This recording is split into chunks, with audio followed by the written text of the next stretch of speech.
Have you ever felt like your gameplay just isn't as smooth or responsive as the top players you watch? Well, the secret isn't just skill. It's the hidden settings inside efootball 2026 mobile that most players completely ignore. In this video, I'm going to show you the top 12 secret settings that can instantly make your gameplay smoother, faster, and way more consistent. Number 1 is frame rate settings. First, let's go to extras, game settings, graphics. Now this part affects how smooth your entire game feels. By default, efootball 2026 might be set to 30 FPS, and that's a big mistake. Change it immediately to 60 FPS. Even if your device isn't super powerful, 60 FPS will make your gameplay feel ultra responsive and fluid.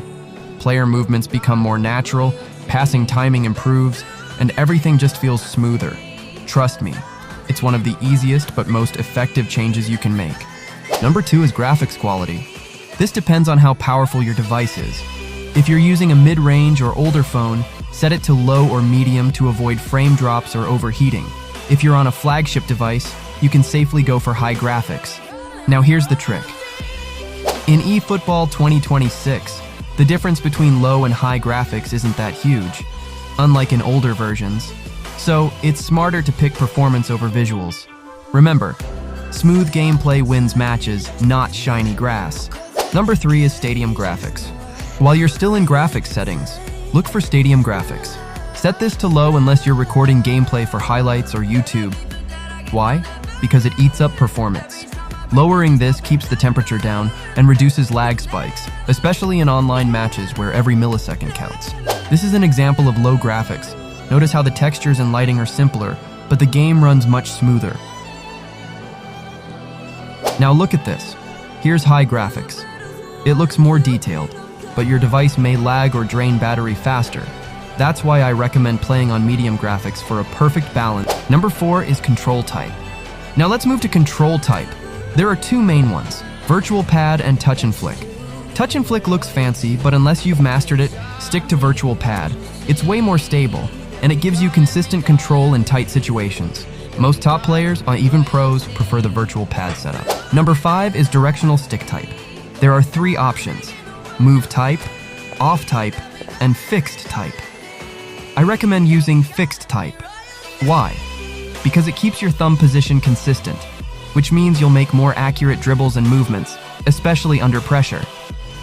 The move type can cause your player to run in weird directions if your finger slips. So fixed stick equals to more control and more wins. Number 6 is Smart Assist. Now here's something new in efootball 2026. Smart Assist. A lot of players are confused about this, so let's clear it up. Smart Assist allows the AI to decide whether your pass should be lofted, grounded, or even if your shot should be stunning or normal. Sounds useful, right? But here's the problem. AI makes mistakes. It often changes your inputs at the wrong moment. I tested it, and ended up missing easy goals and misplacing passes I never intended. So my recommendation, turn Smart Assist off. Keep control in your hands, not the AI's. Number 7 is defending style. You'll see 2 options, standard defending and pressure defending. Always go for standard defending. It gives you better timing and positioning, especially if you use manual cursor change. Pressure defending can make your defenders rush in and leave gaps, which top opponents can easily exploit.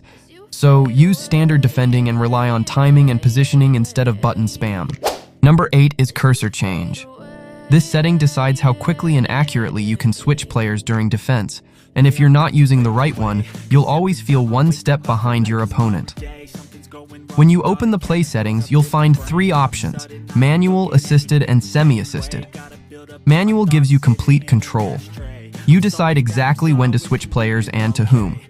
It's great for experienced players who want precise control, especially during 1v1 defending or pressing situations.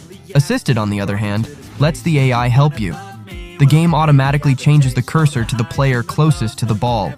This is easier for beginners, but it can sometimes switch to the wrong player at the wrong time, especially during counterattacks. Semi-assisted is a mix of both. It lets you switch manually, but adds a little AI help for smoother transitions. Personally, I recommend assisted for most players who want quick reactions and smooth gameplay, but if you're confident in your defending and positioning, manual is the best for total control. Also, remember to set your input range to medium.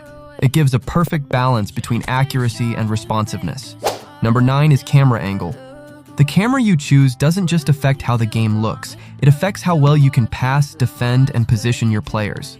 To change it, just pause the game during a match and you'll see the camera option. Here, you'll find several angles like dynamic wide, stadium, mid-range, and vertical. Stadium view makes the camera higher and wider. It's great if you want a full tactical view of the pitch, but it can feel a little far when dribbling or defending. Mid-range closer to the players, which looks good but limits your vision when switching play or spotting runs. For competitive play, I highly recommend dynamic wide. It's smooth, clear, and gives the best awareness of the field. Number 10 is match roles. Go to your squad, tap on the team logo, in-match roles. Here you can assign your free kick taker, penalty taker, and corner takers.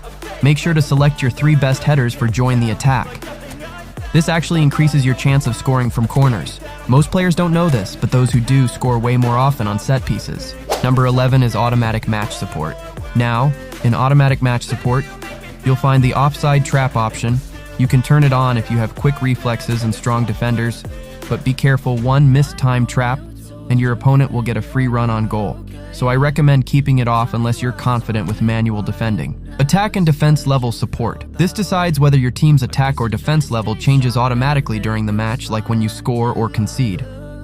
If you turn this on, the game automatically switches between defensive, balanced, and attacking modes based on the situation. For example, if you're trailing near full time, it'll push your team forward automatically. If you play seriously or competitively, it's better to keep this off so that the game doesn't randomly change your shape when you're building up.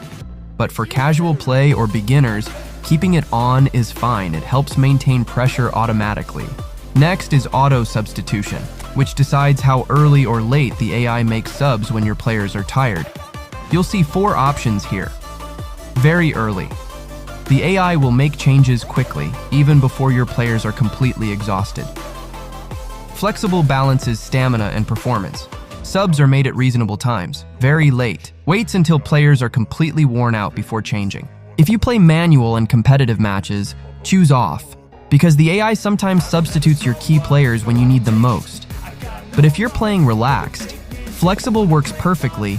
It keeps your team fresh without overdoing it. Alright, now let's move on to one of the most important gameplay settings that can completely change how you play the button configuration.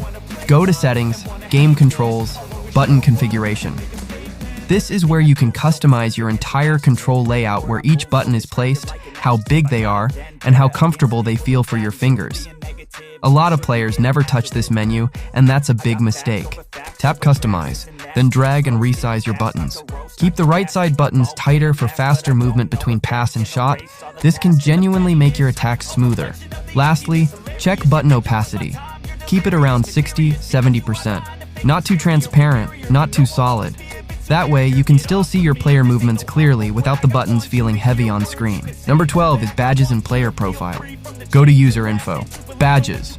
Badges are like achievements that show your progress. Unlock them by completing challenges and select your top 3 to display on your profile. It's a small thing, but it makes your account look professional and elite.